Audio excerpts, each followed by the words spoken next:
players who dominate on YouTube, who get most of the views, most of the money, and you think they just got lucky, right? The truth is, YouTube is a game, and right now, you're losing.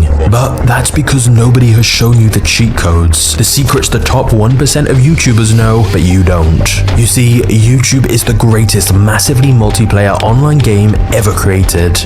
Millions of people around the world are playing simultaneously, each one looking to level up and gain more views and subscribers. But unlike most other online games, succeeding at the game of YouTube will give you very real rewards. With the right strategies, YouTube can make you rich, it can make you famous, and it can help you unlock the life you've always dreamed of. Anyone with internet access can play the game of YouTube, and everyone starts out in the exact same place. 0 views, 0 subscribers, 0 revenue. But the game has many different skills to master. Editing, thumbnails, storytelling. Every YouTuber has a score for all their different abilities, and to progress in the game, they need to level these up higher. It's no use being a 10 at titles if your video production quality is a 2.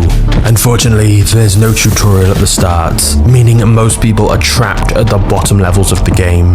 It's very competitive down here, with so many people grinding hard, making video after video and getting nowhere, watching on as the elites dominate. Many choose to blame the algorithm, which is often talked about like the god of YouTube, a magical force that controls who wins and loses, a boss that must be conquered. People even have superstitions about it, like if you don't post enough, the algorithm won't like it and will punish you. But it's time you knew the truth. It's time you knew how to win the game of YouTube.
Firstly, let's address the most obvious question. What the hell am I talking about? How is YouTube like a game? Well, millions of people online are all competing to grow their YouTube channels. And to level up, you need to learn new abilities and train your different skills, which will help you gain more views, subscribers, and revenue. There are also features and rewards to unlock along the way, like access to the community tab or the partner program to earn money from ads. And if you spend your earnings wisely, you can acquire different tools and equipment to level up your videos further. And soon you may be unlocking sponsorships, partnerships, and even physical awards like play buttons. Of course, there are many different paths and strategies to succeed. For example, there are different classes you can choose: tech, travel, gaming, science, business, finance, and literally endless more. It's up to you where you specialize depending on your interests and skill sets. But we're all ultimately playing the same game, and just like any online game, you compete against other players. The difference in YouTube is it's a battle for attention and influence, and thus who you team up and align yourself with can affect your journey a lot.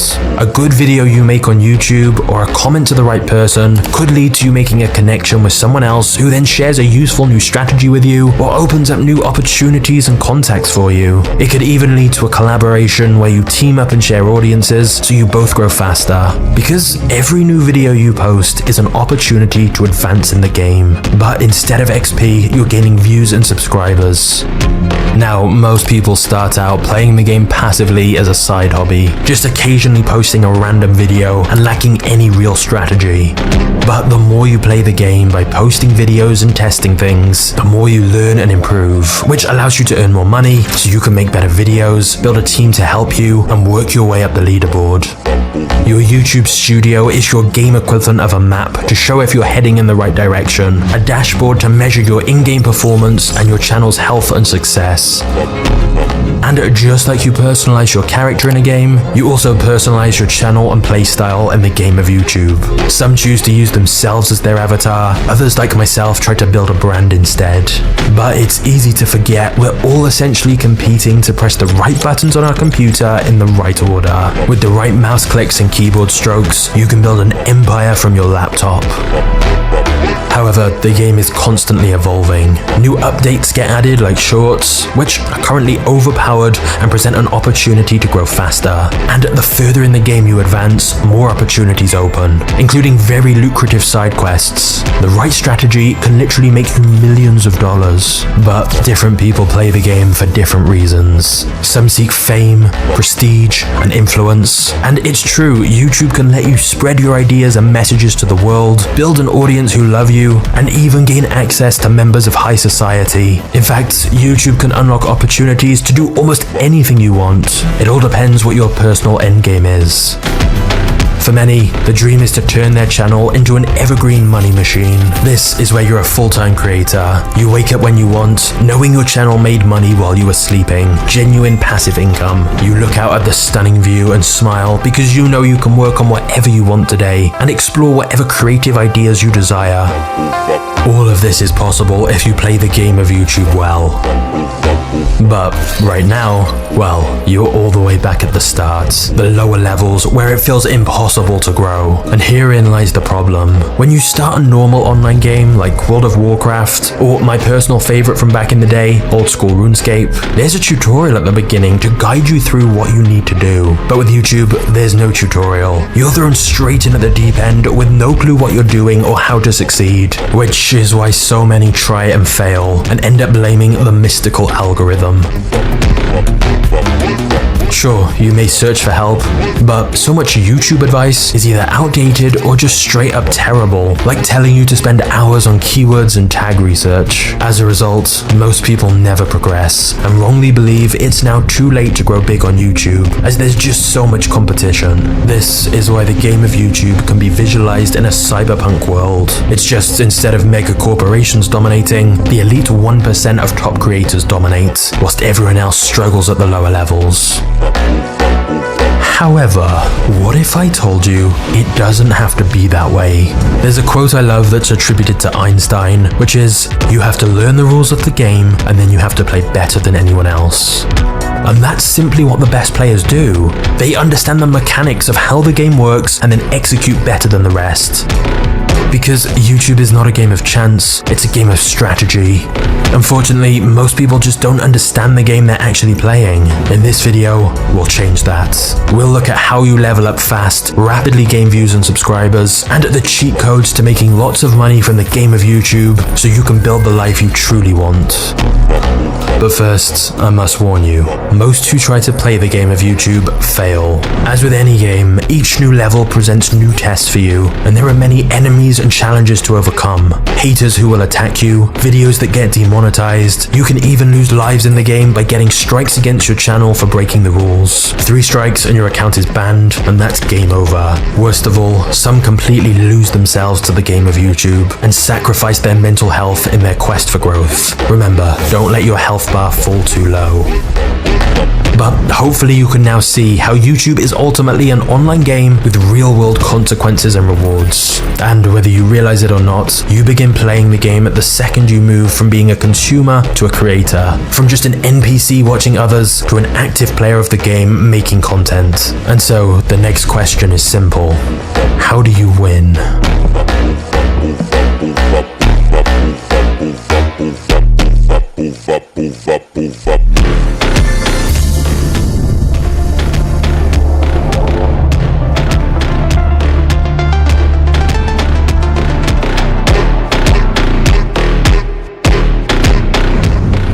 How to grow on YouTube in 1 sentence. Get people to click your video, then watch your video, then come back for more of your videos. Now, I realize you may be tempted to roll your eyes and close this video, because what I just said is so stupidly obvious. But asking how to get more views is the YouTube equivalent of asking how do I lose weight? The answer is eat less calories and exercise more. We all know the answer, the hard part is the execution. So even though this really is the formula to grow on YouTube, the real question to ask is not how do I get more views, it's how do I make better videos people actually want to click and watch. And this is where we'll use something called the content scorecard. But before we get to that, let's quickly explain everything you need to know about the algorithm. YouTube's algorithms are simply designed to show each viewer the content they think they'll like most. Sure, it's not always perfect, but it's pretty accurate. But this means one of the biggest hacks is whenever you hear the word algorithm, just instead think of the word audience. So if you're asking why doesn't the algorithm like my videos, instead ask why doesn't the audience like my videos? Instead of what time should I upload that's best for the algorithm, ask what time should I upload that's best for the audience? Instead of how often does the algorithm want me to post, ask how often does the audience want me to post? And instead of how do I get the algorithm to recommend my videos more, ask how do I get the audience to recommend my videos more? Make content they'd want to share with other people and talk about. Because if your videos aren't getting as many views as you want, it's not that the algorithm has randomly decided to not recommend them, it's that the audience isn't clicking or watching them as much. And if you're doubting this and are convinced the algorithm is overly biased to certain creators, you just have to think about it from YouTube's perspective. They're a business, and they primarily want people to stay on their platform as long as possible, as then they see more ads and YouTube makes more money. So if you're helping keep people on YouTube longer, they'll want to promote your videos more. And this is why it's counterintuitive when people worry about the algorithm changing. The algorithm just follows the audience. So you should instead think about it as audience preferences changing. Because one thing is certain, YouTube will keep trying to make the algorithm serve people content they will enjoy more. And as technology improves further, YouTube is only going to get better at this. So worry about the audience, because winning the game of YouTube is not about beating an algorithm, it's about understanding human psychology. And this concept of algorithm equals audience also explains why it's important you have a niche on YouTube. And by the way, I'm British, we say niche, not niche, but same thing. Basically, having a specific genre for your channel. That doesn't mean you can't experiment with different topics, but it means you should always be trying to serve the same audience. If people subscribe to you for your comedy sketches, and then you start posting serious debates, it's a completely different value proposition to what they signed up for. It'd be like if someone subscribes to ESPN and then they suddenly change all their programs to gardening shows. Because when you post a new video, essentially what happens is YouTube first recommends it to your most loyal audience who regularly watch your content, as these are the people most likely to enjoy it. But if you post a video that's not at all in line with what your audience subscribed for, it won't get many clicks, audience retention will be low, and so YouTube is less likely to recommend it as much. However, on the flip side, if those initial viewers do respond well, YouTube recommends the video to a slightly wider audience, like people who just occasionally watch your content. And if they respond well too, it recommends your video to an even broader audience again, who perhaps have never seen your videos. And this is how a video goes viral. If at each stage people respond well, the video gets shown to a wider and wider audience, which is why click-through rate and audience retention actually go down as the video's views increase, as it's being shown to new audiences who aren't yet familiar with you. Okay, so that's a quick overview of why a video gets more views, but now let's talk about how you can actually do that.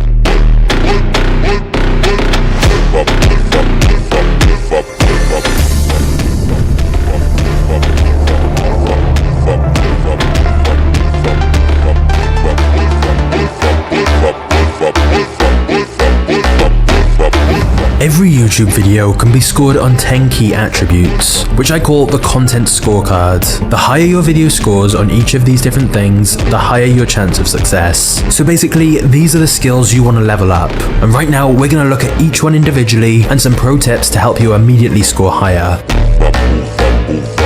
Number 1. Video topic and concept. This includes factors like how unique, remarkable, or interesting is the video idea, and also how broad is the video's appeal, meaning is there demand for this right now, and how many people might be interested in this. Pro tip, if you want a viral video, it needs to be a concept that could appeal to millions of people. And most importantly, you need to design the video as if it's someone's first time watching your content. They shouldn't need to have seen your other videos or require lots of context. It should be immediately accessible to a wide audience.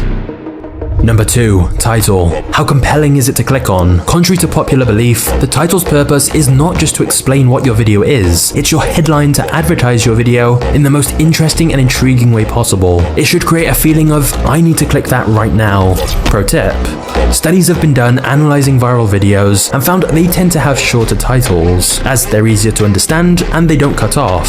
The biggest mistake new creators make is they try to optimize their titles for search results instead of optimizing for people. For example, I could have just stuffed loads of keywords in and called this video something like YouTuber growth tips, how to grow on YouTube quickly, and how to get more YouTube views. But as we know, the algorithm equals the audience, so make interesting titles people want to click on, something that sparks curiosity. Because although search results are great, going viral comes from your video being recommended on the homepage or in the suggested bar, and for that you need a higher click-through rate, which you get from appealing to humans, not search engines. Number 3. Thumbnail. How well does your thumbnail stand out when shown amongst other thumbnails? Does it grab attention to stop people scrolling? Does it create a feeling of intrigue and needing to click to find out more? Pro tip.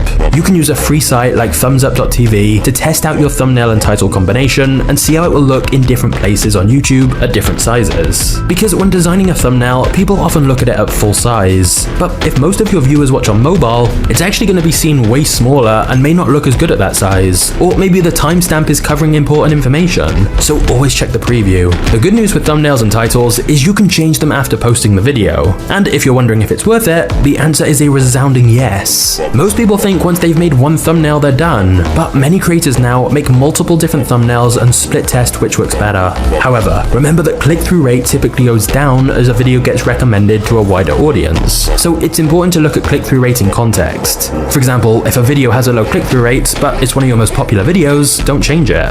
If a video has a low click-through rate and it's not getting many views, could be worth changing.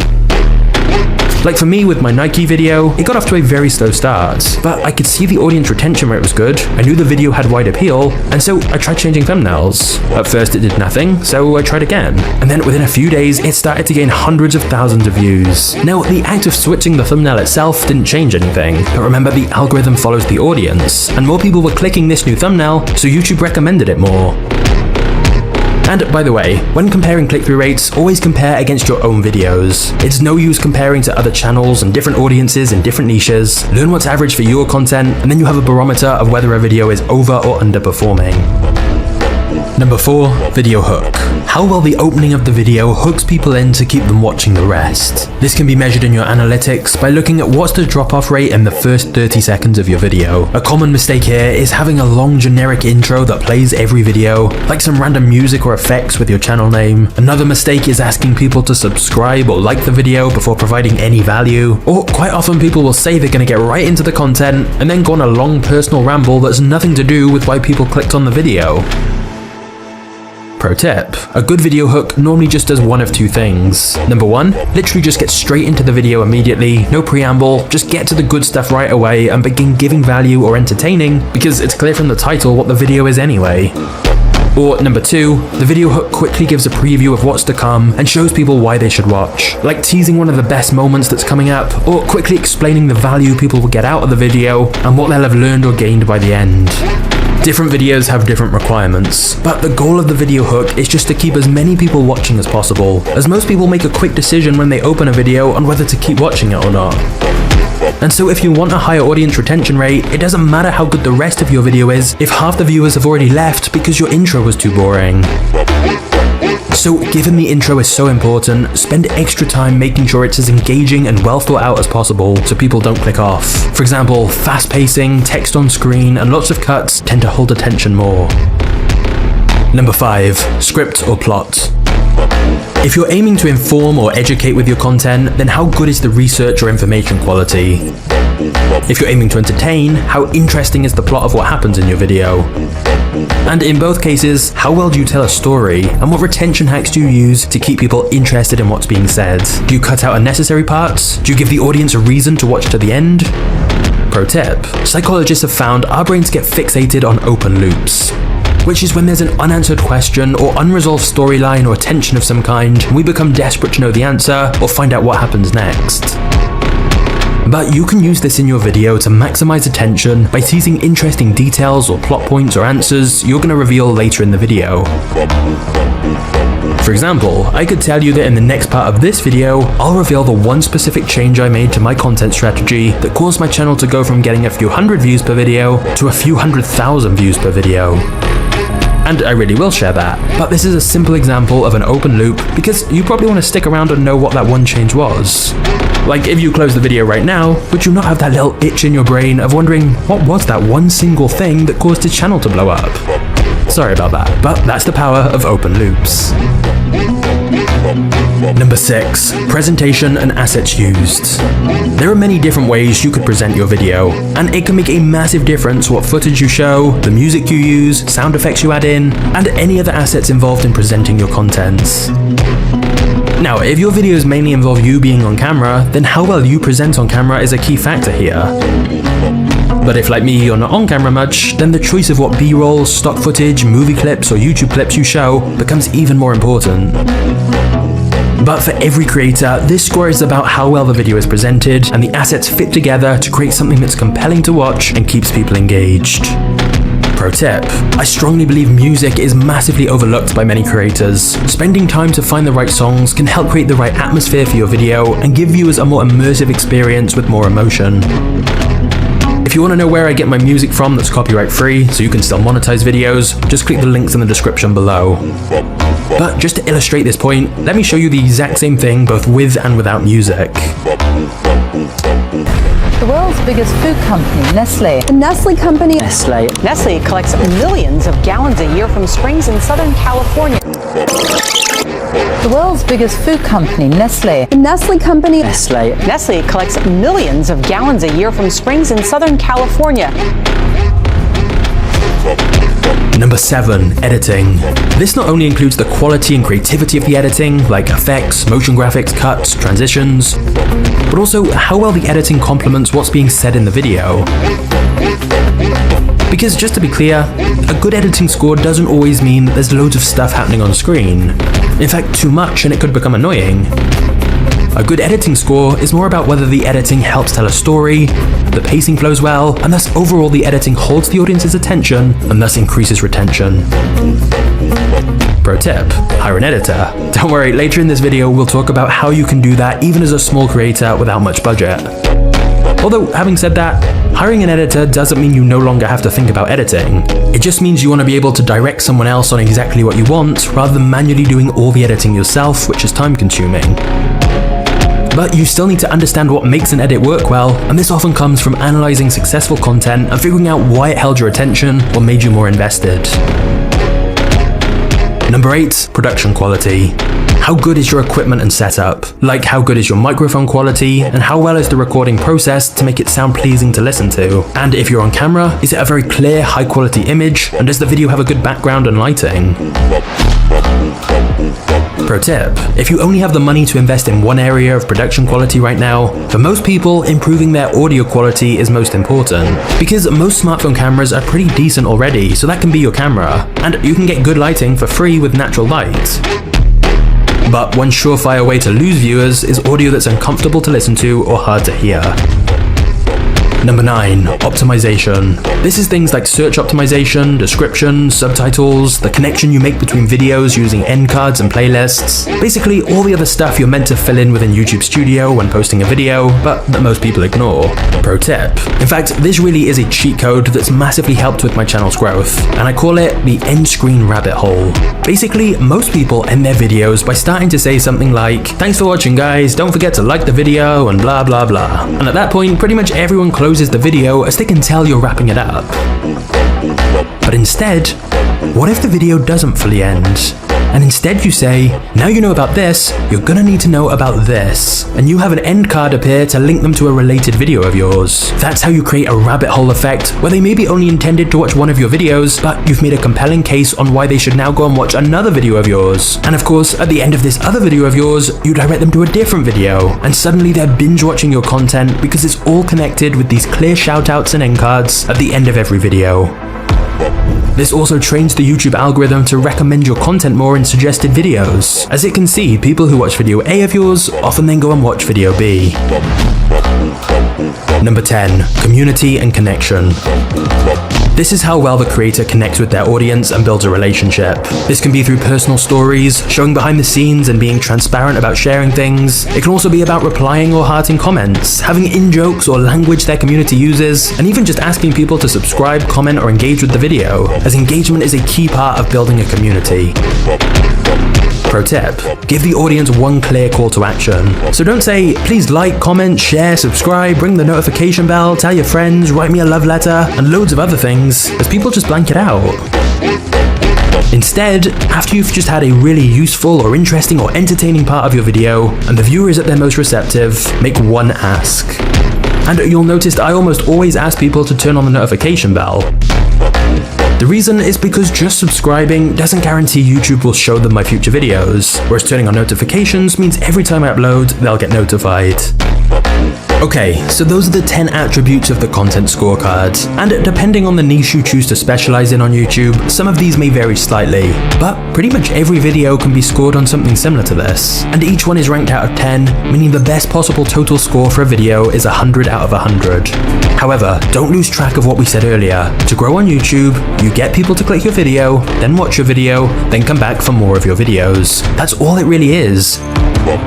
And so you'll notice all of these skills on the content scorecard are really just the specific ways of doing these things. But the reason it's useful to break it down like this into different skills is because if you just say, I want a higher click-through rate and higher audience retention, that doesn't give you much to focus on that you can actually control. Whereas if each video your focus is on leveling up these skills, for example trying to gradually improve your titles, thumbnails, video hooks and so on, it gives you something clearer to work on. Perhaps most crucially, it can help you spot your biggest weaknesses. Because I see sometimes people say, dude, my editing is great, I spent so long on it, why isn't my video blowing up? But the thing is, if your video topic was something boring most people aren't interested in, and your audio quality makes you hard to understand, no amount of editing will save that. Sometimes there's just one or two of these skills that's majorly lacking and holding a creator back. So for example, if you can see in analytics a large percentage of people are watching your video right to the end, it's quite likely the topic, title or thumbnail is an issue. Of course, even though you'd ideally level up all of these skills as much as possible, it's totally normal that creators will double down on their strengths. For example, I'd say for my channel, Magnates Media, editing is probably one of the bigger strengths. Whereas audience connection, as much as I love you guys, you probably don't feel like you know me personally extremely well. Contrast that with someone like Emma Chamberlain and it's the opposite. The editing is very minimalist and not really optimized for maximum retention, but people love watching anyway because they have such a strong personal connection with her. And that's great, I'm sure Emma doesn't want my editing style, and I prefer not sharing huge amounts of my personal life. Different creators will double down more on different skills. Or then there's someone like Ryan Trahan who manages both. But anyway, the content scorecard gives us the closest thing we can really get to predicting a video's success. Of course, quality is always somewhat subjective. But I like this because often when people say high quality videos, they think it has to be some hugely crazy produced movie. And this shows you it doesn't. You can make a very high scoring video with no money or fancy equipment if it's a great concept, extremely clickable title, and so on. Yes, better equipment may help, but it's just one of many factors in a video's score, hence why many businesses struggle on YouTube, as they've got the fanciest cameras and microphones, but they suck at most of the other skills.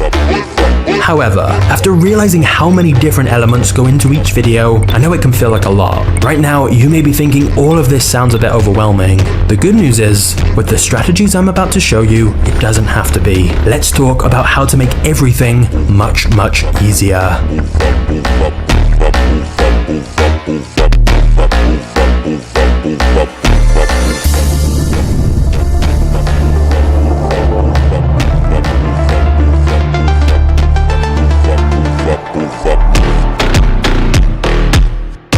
People often worry if they're posting too much or not enough. So firstly, let's be clear. If you could post a masterpiece every single day that scored over 90 out of 100, you'd become one of the biggest YouTubers very quickly. Extreme quality and extreme quantity would be the ideal strategy, but that's simply not realistic. So the question then becomes, what's the right balance? Because you only have so much time to make videos, so what's going to be the trade-off between quality and quantity? Now, remember, there are different strategies to succeed on YouTube. Some people have success with extreme quantity, but less effort per video. whereas others have success with extreme quality but less frequent uploads. But here's what I've noticed. I believe the reason many people struggle to grow on YouTube is they're stuck in the sea of mediocrity. This is where you're posting videos that score in the 40 to 60 range. It's not bad. In fact, it's solid, okay content. And so people are confused why they're not getting much traction. But the problem is, most other people are posting videos of this level. By definition, it's average. And there's so much content on YouTube now, you have to offer something unique or exceptional to stand out. And believe me, I've been there. If we traveled back in time 2 years, you would have found me drowning. Not literally, but drowning in the sea of mediocrity on YouTube. My videos were just so ordinary and very similar to what everyone else was doing. It was only once I started focusing more on each individual video and trying to level up these stats that the channel started to grow rapidly. And I strongly believe that most people would be better off posting one banger video that scores over 70 than posting 3 videos that all score 40. It might take the same amount of time and effort to do both of these options, but one awesome video can get you way more views and subscribers than 3 average videos combined. Because there's actually not a lot of great videos that score over 70, whereas there's literally millions of lower level videos. So when a great video comes along, everyone wants to watch it all the way through. They may even go back and watch it again in future. And so you'll notice most of the fastest growing creators don't pump out loads of videos. For example, MrBeast only posted 15 videos on his main channel in 2022. And yet he grew more than any other creator on the platform. And he said himself that it's actually easier to make one amazing video that gets 1 million views than make 100 videos that get 10k views each. Because let's say you have a week to work on content. Well, if you're spending all your time that week just focused on one video rather than splitting it between 5 videos, then you can put so much more thought into the idea, into the thumbnail and title, and create something genuinely great instead of churning out average videos for the sake of consistency.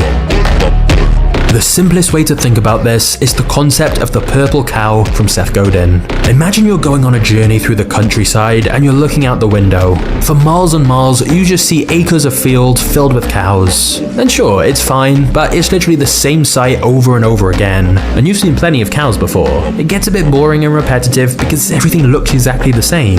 And then suddenly you turn a corner and there it is, a purple cow. Now your attention spikes. A purple cow? Never seen that before. That is remarkable. That's something you'd stop and look at and tell other people about. It's something you'd remember for a while, but it's exactly the same on YouTube. When you find a video that offers something unique and more interesting, you're drawn to it. This doesn't mean it has to be the best video ever, it just means it has something that makes it remarkable. In fact, the definition of remarkable is simply worthy of attention and unusual or special and therefore surprising and worth mentioning. Now, I realize it sounds pretty obvious to make videos that stand out from the crowd, but most people don't. Oh, another person recording themselves playing a game in the same way everyone else does. Oh, another person talking about how to grow on YouTube by just talking to a camera about being consistent. And again, I want to stress, for a lot of people making videos, the content isn't bad. It's just what's unique or special about it. What's the reason for the audience to watch your video over a similar video from a bigger creator? We've seen it before. We want a purple cow. So with the examples I just mentioned, a purple cow would be someone like Dream. Rather than just making the same Minecraft videos everyone else was, he created situations in the game people hadn't seen before, like Minecraft but a black hole grows every second. Or with the YouTube example, the fact you're still watching this video right now hopefully means I've succeeded to some extent in creating a purple cow. Because there are literally thousands of videos of people talking about growing a YouTube channel. But a video about winning the game of YouTube, well, you haven't seen that before, so you clicked. That's the power of a purple cow. Another example is in the finance niche. I see a lot of people trying to remake the exact same videos Graham Stephan makes. And who can blame them? Have you seen his ad revenue? But even if the information and presentation is equally as good as Graham's, if there's no difference, then people have the choice between watching a new YouTuber they've never heard of or watching a bigger YouTuber they're familiar with. It's an easy choice. So you need to give people a reason to watch you, rather than doing exactly the same as everyone else in your niche and blending in. What's your unique selling point? What makes your video memorable? It might be your presentation style, your editing, your storytelling, your information, your video format, the topics you cover. There are lots of ways to stand out, but look at any big YouTuber in any category and they brought their own unique style or format or perspective in some way. The next MrBeast won't be a rip-off doing exactly the same thing as MrBeast. It'll be something fresh. But here's the exciting part. By going the higher quality route and putting more time and thought into each video, you then get a reputation that every video of yours is worth watching. And honestly, channel reputation is one of the most overlooked factors of click-through rate. Because if you've got a reputation for quality and people had a great experience watching your previous videos, the next time people see your channel name, they'll probably click the video even if your thumbnail or title isn't that great. That's the power of having a reputation for quality. In fact, when someone is impressed by your content, they may go back and watch your back catalogue of older videos. And they'll also be more likely to share your videos with others, because nobody wants to share an average video, but everyone wants to share the best videos. But most importantly, this strategy means that people will be excited about your new videos and watch them as soon as they can, which in turn means YouTube recommends them more. And as a fun side bonus, your average views per video will be higher, so you'll make more money from brand deals. It's win-win. However, I know some people worry about the algorithm if they don't post as much. Because obviously making a higher scoring video that is remarkable in some way probably will take a bit longer to make. But honestly, I've gone well over a month with no upload, and as long as the next video is good, it's not a problem. Because remember, YouTube wants to surface the best content to keep people on the platform longer. Algorithm equals audience. So the real question is, would your audience prefer slightly less uploads if it meant every upload was better? Like a better video concept, a better script, better pacing, better music? In many cases, yes, they'd prefer that. So I really think if people worried a bit less about upload frequency and instead spent a bit more time making better, remarkable videos, they'd grow a lot faster. However, just hold up a second, wait right there. There are two important caveats to this where you do need to be very careful. Firstly, although I strongly believe in quality over quantity, you quite often need some quantity in order to achieve quality. For example, I wouldn't have been able to make a video exactly like this when I first started. I didn't even know what I didn't know. It was through gradual improvement that I leveled up my skills. Go back and watch any creator's first video and it's a world of difference. So it's not about aiming for an incredible video from your first upload. It's about trying to make each video better than your last. Because if you can't look back at your videos from a few months ago and see at least one aspect that's improved, you're likely churning out videos for the sake of consistency rather than leveling up and progressing. The second caveat to this high-quality purple cow approach is that although the sea of mediocrity is a very real and brutal place to get stuck, at the opposite end of the spectrum, you also need to avoid the mountain of perfectionism. This is videos in the 85+ range. At this point, you really hit a point of diminishing returns. You could risk spending hours on improving one little detail of your video that most people won't even notice. You'll keep climbing this mountain, but it'll never end, because no video will ever be 100 out of 100 perfect. And if your goal with YouTube is purely art, then great, spend as long as you want. But if your goal is to optimize for the most views and make more money, then you need to recognize when the video is already remarkable and don't obsess over every little detail, especially details which have very little impact on how much viewers enjoy the content. So basically, the ideal zone is a great, well above average video, but not a perfect video, or else you'll risk barely ever uploading at all.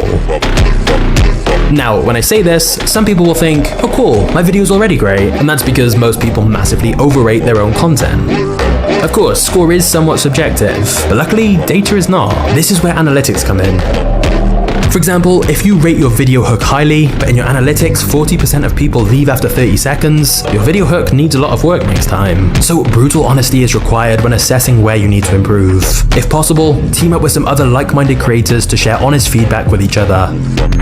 So, to summarize all of this, where many creators fail is not that their videos are bad, it's that their videos are unremarkable. They offer nothing different or memorable or new or special. Unremarkable content rarely rises to the top these days. Maybe you have one video that gets lucky or you catch a trend at the right time, but that's not sustainable. It'd actually be easier to get more views by making a few great, well thought out videos than churning out loads of rushed, low effort videos.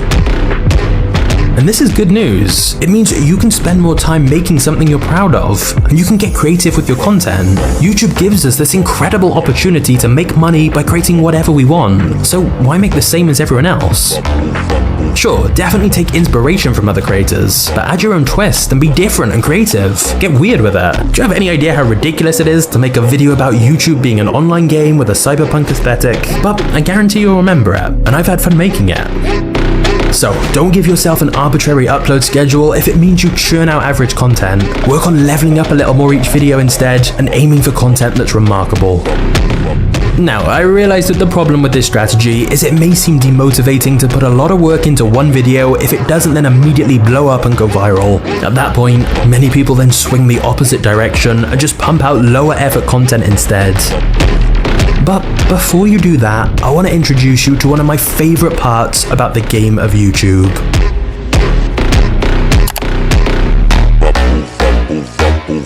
Before we get to the next chapter, it's time to answer a question I get a lot. How do I make these videos?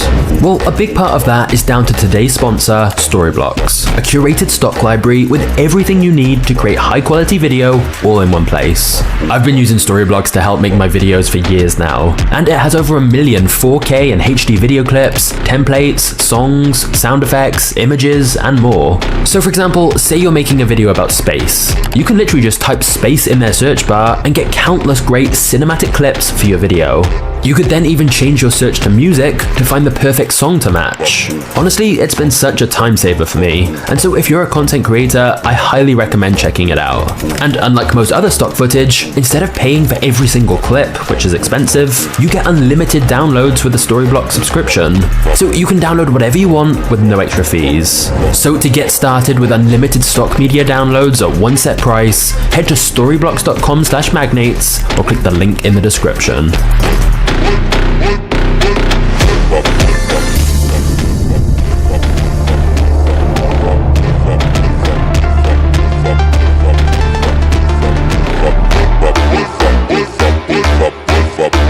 Every video you post, you're adding to your catalog of content. Just like Netflix have their library of content, you have yours. And so if you focus on making evergreen videos that are timeless and can be enjoyed now or in several years, then over time you're building up a catalog of content that people can go back and watch anytime.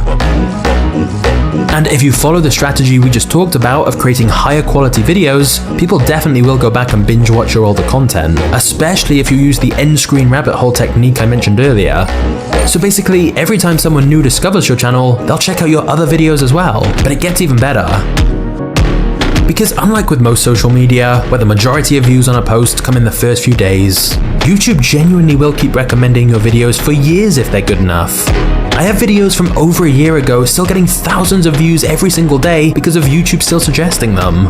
And so I like to think of your YouTube channel as your portfolio. Every video you make is a new asset, which can continue to bring in new views, subscribers, and money for years to come. But unlike a portfolio of stocks where you could lose money on it, once you've covered the cost of making the video, everything else is pure profit, and it can only gain more and more money over time. Just like a musician builds up their catalog and makes money from royalties, same with creators. And so once you adopt this portfolio mindset, you realize it doesn't matter if a video has a slow start, it can continually grow over time. For example, this video I posted about Coca-Cola got less than 50,000 views in the first week. As of right now, it's at over 4.5 million views. And even a year after uploading, it's getting thousands of new views every single day just from YouTube recommending it to new people. And that's why YouTube is genuinely one of the best forms of passive income. And look, I know the term passive income has been hijacked by scammers promising money for doing nothing, but passive income is obviously real. It just means you do the work up front and then continually earn money from that work without requiring more of your time. So unlike a job where once you stop working your money stops, passive income disconnects your time from your money. And that's what happens when you create a new YouTube video. It becomes an income producing asset. That piece of work you did one time can continue earning you money while you're sleeping, partying, or doing literally whatever you want. And this gets even more powerful when you have a whole library of great evergreen content that's all connected so people can binge watch it, and every video of yours is making money in multiple different ways. Because there are many different ways to monetize a single video. In fact, let's quickly look at a few examples of ways to make money from YouTube videos. Number 1, the most well-known, YouTube ad revenue. When ads get shown or clicked on a creator's video, YouTube shares that money with the creator. So the more views a video gets, the more ads get shown, and the more money is made. The amount of money you earn per 1,000 views is called your RPM, and it's based on what advertisers are willing to pay to advertise on your type of content or to advertise to your specific audience. Which is why earnings vary depending on the type of video you make and who watches it. Number 2, fan funding. This is things like super thanks or donations or YouTube memberships. Number 3, merch. Once you have a loyal audience, you can create products for your brand, and YouTube even lets you easily add a merch tab to your channel page to help sell them. Number 4, affiliate links. There are many products or services with affiliate programs you can join, which means you get a link to promote their product or service, and if someone buys it via your link, you get a percentage of the money. So if you recommend a product in a video and have an affiliate link for it in the description, every time someone buys from your link, you make money. You don't have to do anything, you just get an agreed cut of the sale every time people buy. There are lots of creators making many thousands of dollars of recurring passive income thanks to affiliate links. And any size creator can use these, so it's a great way to make extra money with very little work. Number 5, brand deals. Companies will pay you for a sponsored integration in your video, where you have a break from your normal content and you briefly talk about their product or service. And if you negotiate well, brand deals can be huge money. Number 6, selling your own evergreen products. For example, online courses or ebooks or other resources your audience can pay to access or download. Once you've created it once, you can resell it over and over unlimited times and no extra work to you.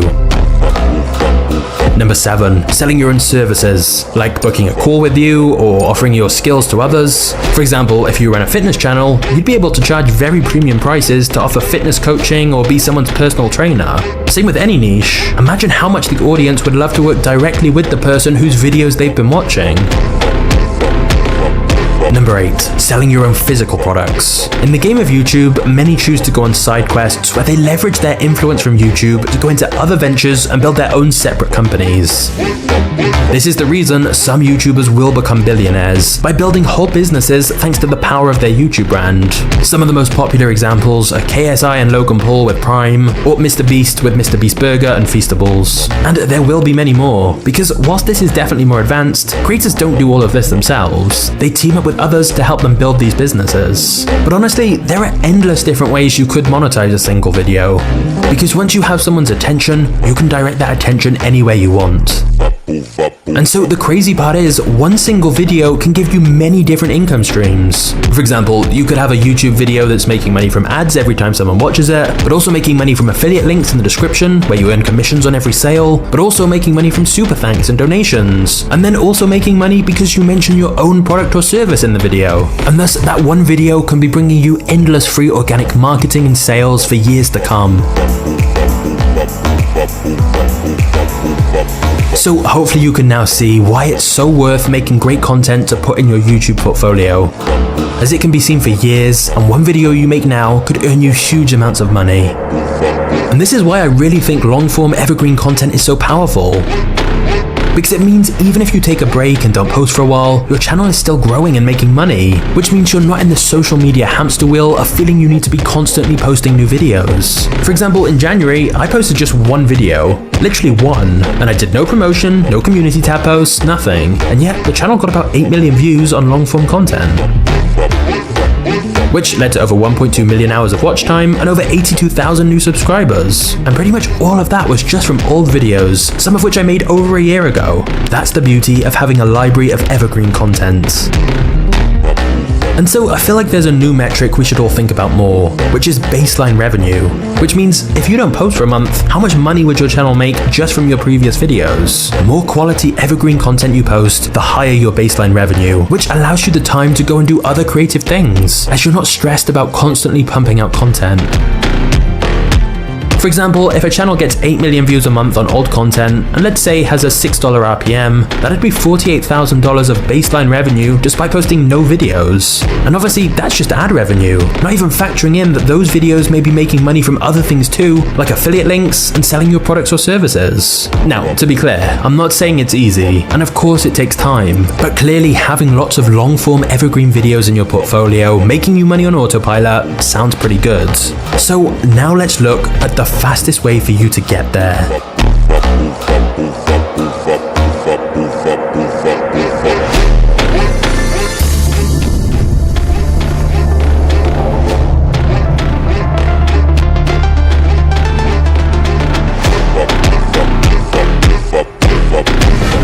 The The current most successful player of the game of YouTube is MrBeast, aka Jimmy Donaldson. He started out from his bedroom posting gaming videos, now he posts content that gets hundreds of millions of views, has launched several huge businesses, and even been offered $1 billion for his YouTube empire.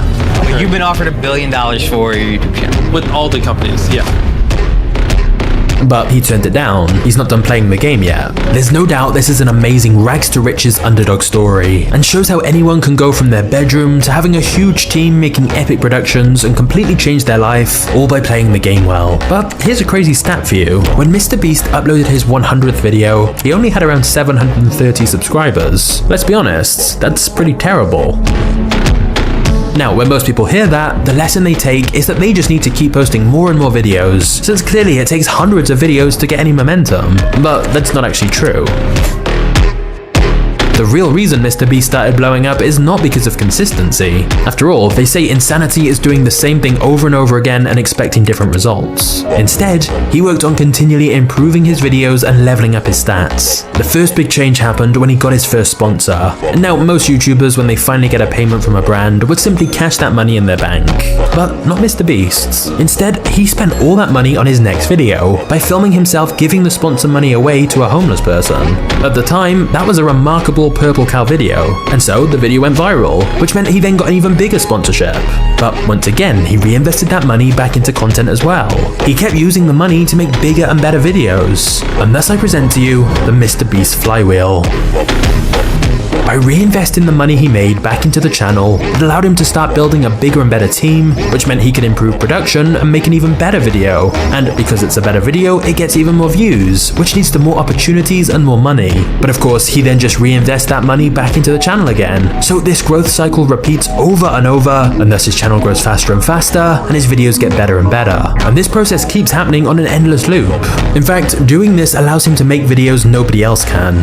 There are plenty of channels trying to do similar videos, but no other creator can afford to spend millions of dollars on something insane, like recreating Squid Game. So MrBeast has a competitive advantage over anyone else. But it's easy to forget that he started out as a kid in his bedroom. It was only because of reinvesting into his channel and pushing to make better and better videos each time that he got this flywheel spinning. So what about you?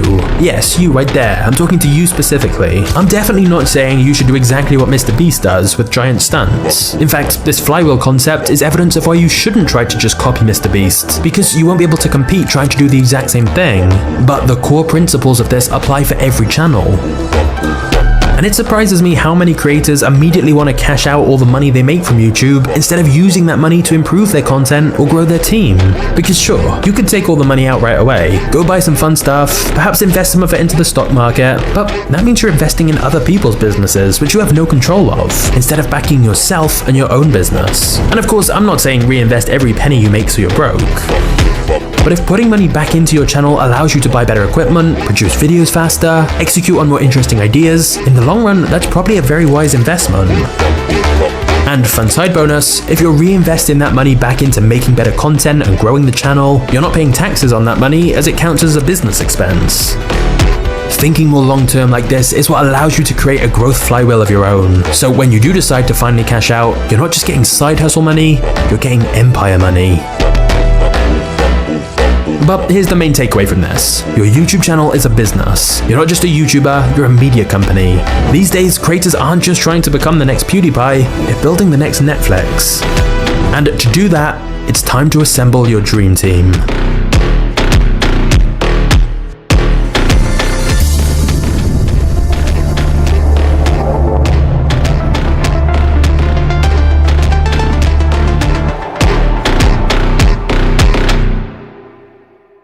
When I first started this channel, to be honest, I thought it was going to be a lot easier to grow on YouTube. Turn on a camera, share some advice, upload, done. I very quickly learned that was definitely not the case. And everything we've talked about so far illustrates that. You have to learn a lot of different skills. Designing a great thumbnail is a completely different skill set to writing a good script, which is a completely different skill set to negotiating a brand deal. Of course, in traditional media, like with a TV show, all the individual jobs would be split into different roles for different people. For example, there's separate people just for lighting, sound, special effects, and so on. Whereas at the start with YouTube, you have to do it all yourself. The good news is, once you start monetizing in some of the ways we talked about, you no longer have to do everything, as if you reinvest some of that money back into the channel, you can begin building your own team to help you, which is essentially the process of buying back your time. To begin with, this certainly doesn't have to be full-time employees. In fact, most likely, it'll be paying a freelancer for some specific task. For example, one of the simplest starting points is paying someone to create thumbnails for you. This can be pretty cheap. In fact, on sites like Fiverr and Upwork, you can literally get thumbnails for $5. Of course, depending on the designer and their reputation, you may pay more per thumbnail. But still, this is an example of how even small creators can get help so they're not doing everything themselves. But where this gets exciting is when you realize that having other people to help you is not just about saving you time, it can literally help you make your content better. Because with that thumbnail example, if you're paying someone whose main job is a freelance graphic designer, they're probably going to be better at making thumbnails than you because they are solely focused on thumbnails and have a lot more experience. So in other words, you not only gain more time to work on other things, you get a better end result and level up your videos further. The same applies with other aspects of content creation. Like, so many creators are convinced nobody can edit their videos like them, but then they actually train an editor on how they want their content made and quickly realize, of course they can. Someone whose entire job is editing can almost certainly edit better than you trying to do all the editing yourself whilst juggling so many other tasks. No single person can be 10 out of 10 at scripts, editing, thumbnails, titles, and everything else. To get to the top, you need specialists on your team who can focus on just one area or craft. Which is why nowadays almost every big creator has other people to help them. YouTube is a team game, and just like a sports team, you want to try and get the best people you can in each position, because eventually you reach a point where to increase both quality and quantity, you need extra help. But this is exciting, because it means instead of YouTube being some overwhelming, isolated thing you're doing alone, you can bring in other people to help make your vision a reality. You can work together and raise both quality and quantity, and thus scale much faster. Now, of course, the type of content you make determines what positions you may want to hire for. If I look at my own channel, the positions for the content side could be a researcher, scriptwriter, voiceover artist, video editor, and thumbnail designer. Obviously, depending on your personal skill sets and interests will determine which parts you want to completely delegate, which parts you want some help with, and which parts you want to fully do yourself. For example, with this video you're watching right now, I wrote every single word of it. I could have hired someone, but I liked the writing process. However, if you told me I had to do all the video editing by myself, I would not find that fun. Thankfully, there are talented people who do enjoy editing, and instead I can have more of a director role where I work with an editor and tell them what I want. That way I can still have creative control, but without endless hours manually doing all the work. Theoretically, you could get to a point where you have a fully automated YouTube channel, as you have specialists in every role of content production, and your role is simply about being the team captain, the CEO, the one managing everyone and leading the overall strategy and vision. Although, technically, you could even hire someone to do that as well. But I think for most creators, they want to be involved in the creative process. They just don't want to have to do literally every task themselves. And so that's why you hire people for the jobs you don't like doing, so that as much of your time as possible is spent on things you enjoy. Remember, YouTube is a team game. Make it as fun as possible for yourself, and it'll be easier to achieve more. You can also hire people for things you're simply not that good at, which is the quickest way to level up your skills on the content scorecard, as your team can help fill in your weaknesses so you can focus even more on your strengths. But remember, you don't have to give up all control. Your team should just make it easier for you to achieve what you're trying to make. You can still direct them on the style and have final say on what changes to make. But it's arrogant to think nobody can do it like you. Of course they can if you teach them. And again, I want to stress, building a team is not just for creators with a big budget, because work can be done on a freelance basis to start with. You don't have to commit to paying someone a year-long salary. You can just pay a fixed price per thumbnail or per video edit or per script, etc. And if you look on different job sites like LinkedIn, Upwork, People Per Hour, and lots more, you'll see there are loads of talented people out there looking for remote work. And you can make a free job ad outlining exactly what you want and what your budget is, and then review the applicants you get. One of my personal favorite methods of finding people is through the community tab. Once you have a bit of an audience, you will almost certainly have some great candidates within your own community, and can just make a post asking them to apply, since they're already familiar with your content and so have a good understanding of what you're looking for. However, one important caveat to all of this. I think it's much better to think about this as building a team and not outsourcing. Because when you find someone who's a good fit for you, you want to build a relationship with them and make sure they feel like they're part of something. Because the idea is to work with them and train them on your style and build a long-term partnership. Now, for many creators, it may actually be more of the business side they want help with. So for example, you could work with an agency to handle all your brand deals, and they take a small percentage of the deals they bring you. This way, they only make money when you make money, but it frees up more of your time to think about content. Another example is a virtual assistant to help handle emails and various admin tasks. Again, you can get surprisingly high quality for surprisingly low cost when hiring online. But finally, I know some people wonder, why would you hire someone to do something if you can just do it yourself? For this, you always have to think of the opportunity cost. If you spend an hour doing something you could have hired someone to do just as well for $10, then you have to ask, could you have done something else with that hour that would have created more than $10 worth of value? In most cases, the answer is yes, and so hiring someone would ultimately mean more gets done and you make more money overall. So, gradually building a team can make your life a lot easier and your channel grow a lot faster. Okay, let's take a quick breather for a second. By this point, you've got a pretty good overview of how to succeed on YouTube. However, even though this video has hopefully answered some questions you had, I suspect it's raised lots of new questions as well. Like, okay, sure, build a team makes sense, but what's the step-by-step process for actually hiring great people? And sure, leveling up stats makes sense too, but what even makes a good title or thumbnail or editing? How do you tell great stories, and how do you hook people's attention? And sure, you know there are lots of ways to monetize too, but how do you actually implement these so you start making more money as soon as possible? If you have lots of questions like this bubbling in the back of your mind, then don't worry, I have some very good news for you.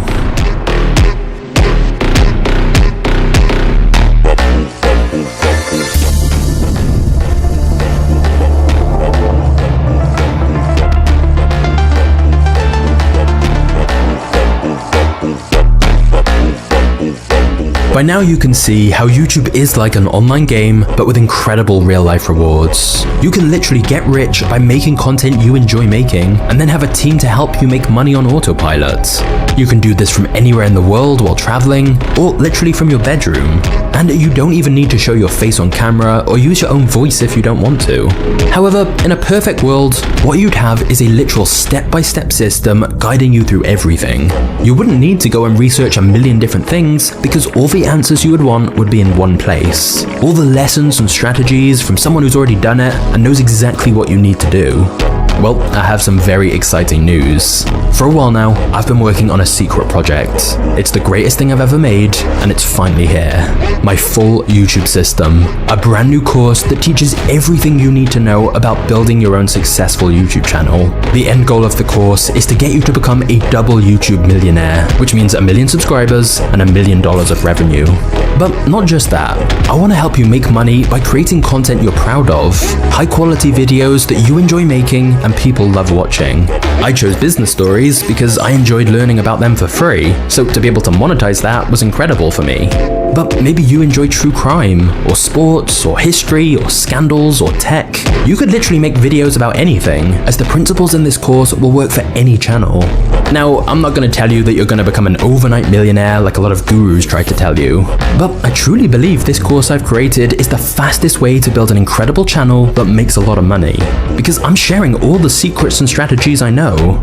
Firstly, you will learn my full process for making videos, like how I do the research, how I write a script that holds attention, how I find and use different clips, including movie scenes, the secrets to storytelling, how I come up with titles and thumbnails, how I make my voiceover sound better, the real reasons my channel blew up so fast, and literally I show you everything behind the scenes of how it all works.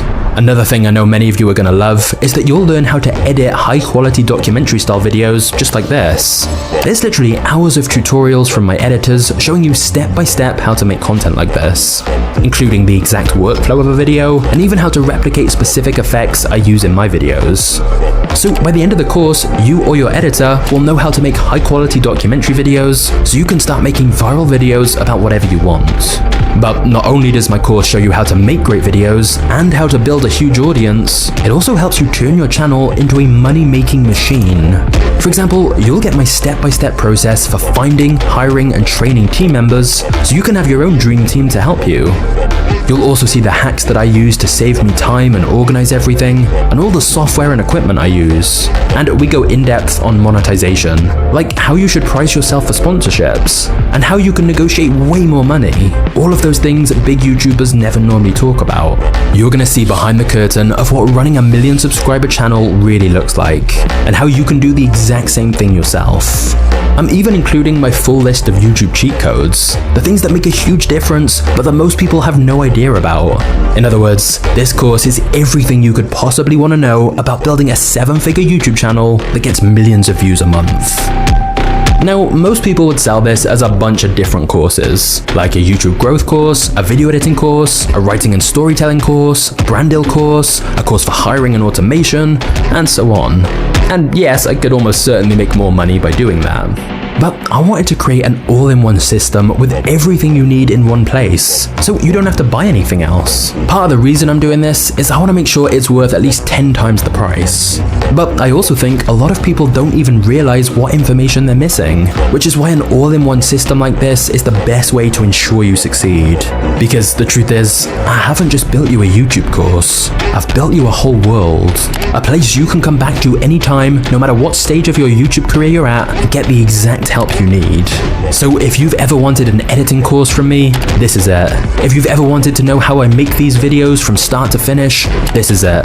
If you've ever wanted to know the step-by-step process for making lots of money with YouTube, this is it. And I've specifically designed it so this works even if you're a total beginner with no experience just starting out, but it also works if you're someone who already has a channel that's doing okay, but you want to scale it, grow faster, make more money, build a team, and take your content to the next level. So if you can see what a huge opportunity there is with YouTube, and you're ready to invest in your future and begin building your own YouTube empire, just check out the top link in the description of this video. That'll take you to the course page, and once you join, you'll get immediate access. So you are literally minutes away from unlocking everything I just mentioned, plus a whole bunch of other surprises. And look, I know some people are against paying for any form of education, and if that's you, that's totally fine. You can still succeed by figuring out everything on your own.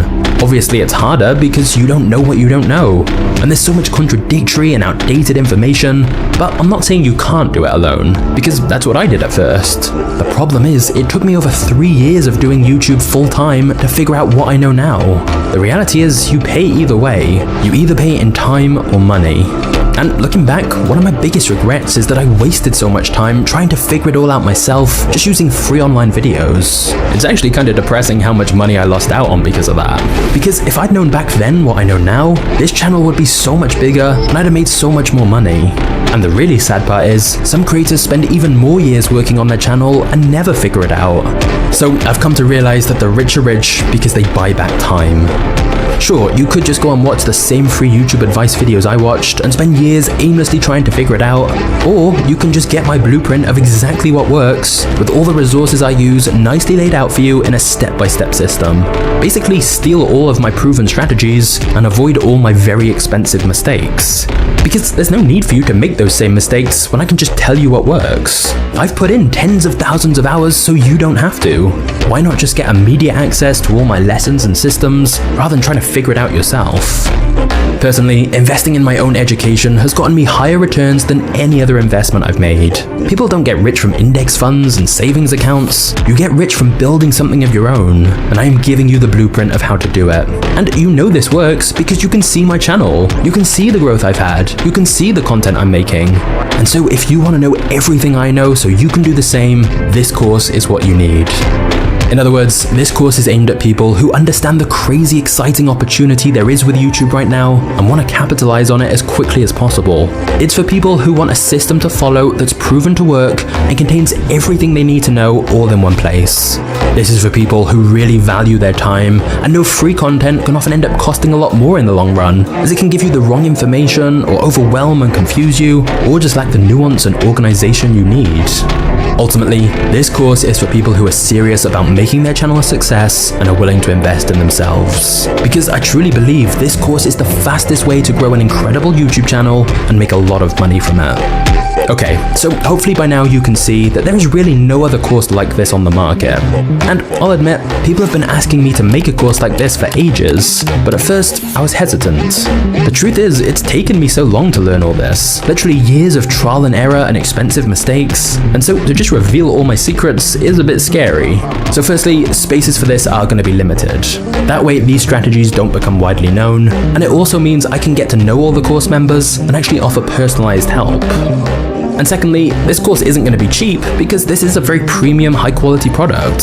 So obviously I wouldn't just give everything away for next to nothing. But then again, I did a 4-year business degree, and compared to the price I paid for that, this is next to nothing. Because I guarantee you the knowledge in this course has made me far more money than the university degree ever has. Plus, you can likely write off the course as a tax-deductible business expense. But either way, I'm confident you'll agree the value you get is more than worth it. After all, you probably wouldn't have watched this video up until this point unless you were serious about building a YouTube channel of your own and believed that I could help. So now is the time to make a decision. Path A is to continue as you have been and hope it somehow miraculously works out and your YouTube channel suddenly blows up. Or Path B is the shortcut, where I will tell you exactly what you need to do and how to do it, so you can just implement a proven system and get all the help you need, which truly is the biggest cheat code of all for winning the game of YouTube. And just to make this decision even easier, I want to make sure this is risk-free for you. So worst case scenario, if you somehow don't feel the course helps you, you can just message me and get your money back. So there is literally nothing to lose. But best case scenario, this can truly change your life. Imagine what your life would look like if you could make a full-time income from creating awesome videos about whatever topics you're interested in. And you can do it from anywhere in the world with no alarm, no boss, and complete freedom. Because for me personally, starting YouTube was all about financial freedom, being able to do what I wanted when I want. Whether that's to go see the world, party, spend time with friends, treat my family, or just relax and not have to worry about money. Because the beauty with YouTube is that once you know how to make great videos and you have a library of content that people can go back and watch, those videos can be earning you passive income for years to come. Imagine making tens of thousands of dollars per month from videos you made over a year ago. That's why I'm genuinely so excited about this course, because I have witnessed firsthand how life-changing these strategies can be. So if you are serious, click the link in the description below now. I told you at the very start of this video that YouTube is dominated by the top 1% of creators. The only question left is, are you ready to join the top 1%? If so, just click the link below now. Once you're enrolled, I'll drop you an email myself, and then let's start growing your channel. I hope to see you inside the course very soon. Let's do this. Cheers.